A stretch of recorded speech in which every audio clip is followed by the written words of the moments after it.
Louis XIV a créé autour de lui un carcan dans lequel il s'est enfermé et où même les divertissements les plus élémentaires sont imposés.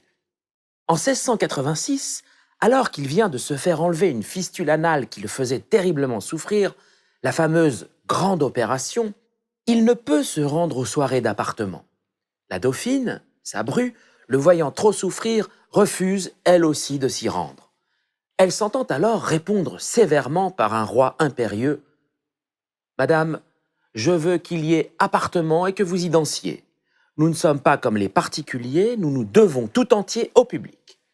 Allez, et faites la chose de bonne grâce. » L'existence de Louis XIV se résume ainsi à une succession de terribles maladies qui l'ont fait souffrir toute sa vie et dont il s'est accommodé tant bien que mal pour respecter le cérémonial implacable qu'il s'était imposé. Cette rigueur s'est vérifiée jusqu'à sa mort, qui, comme il se doit, est publique. Véritable spectacle, la mort du roi est une représentation théâtrale où chacun joue son rôle et regarde. La dernière maladie de Louis XIV s'est déclenchée à Marly, le 10 août 1715, date à laquelle il se plaint d'une douleur de sciatique à la jambe. Mais, fidèle au caractère que vous lui avez découvert au fil de ce MOOC, le roi ne déroge pas au programme qu'il s'est imposé toute sa vie. Il se promène une dernière fois à Trianon avant de rejoindre Versailles le lendemain.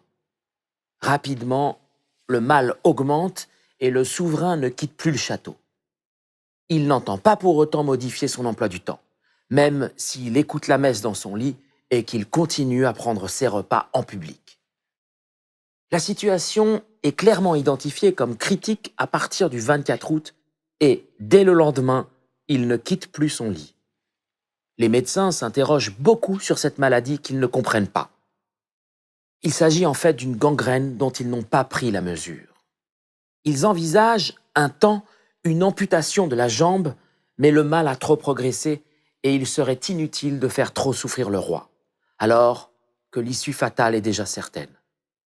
Louis XIV en a bien conscience et en bon roi chrétien, il se prépare à mourir. Il rassemble sa famille et ses proches domestiques pour prodiguer les bonnes paroles de réconciliation et donner des recommandations que ce pays-ci, la cour, écoute sagement comme au théâtre. L'acmé a lieu le 26 août lorsque le souverain fait venir le dauphin dans sa chambre à midi. Après avoir embrassé le futur Louis XV et l'avoir appelé « mignon », il est l'heure de lui transmettre un dernier message qui, naturellement, se doit d'être historique. Il lui rappelle les obligations qu'il doit avoir envers Dieu, qu'il doit éviter le plus possible la guerre et soulager les peuples. Le dauphin ne doit pas non plus oublier la reconnaissance qu'il doit à sa gouvernante, la duchesse de Ventadour. Seul Saint-Simon, pour nuire à la mémoire du défunt, y ajoute les paroles fallacieuses selon lesquelles Louis XIV a eu un goût trop prononcé pour les bâtiments. Finalement, le souverain meurt un peu après 8 heures du matin, le dimanche 1er septembre 1715, à 4 jours de son 77e anniversaire. Le cérémonial des funérailles se met alors en place. Il se déroule sous la houlette des services des premiers gentilshommes de la Chambre des menus plaisirs, ces services qui avaient également la charge des divertissements de la cour. Le cadavre royal subit une tripartition. On sépare le cœur et les entrailles du reste du corps afin de les déposer dans 2 lieux distincts, à Saint-Louis des Jésuites et Notre-Dame de Paris. Cette pratique permet de multiplier la présence royale dans les lieux de culte qui s'en trouvent bien sûr honorés.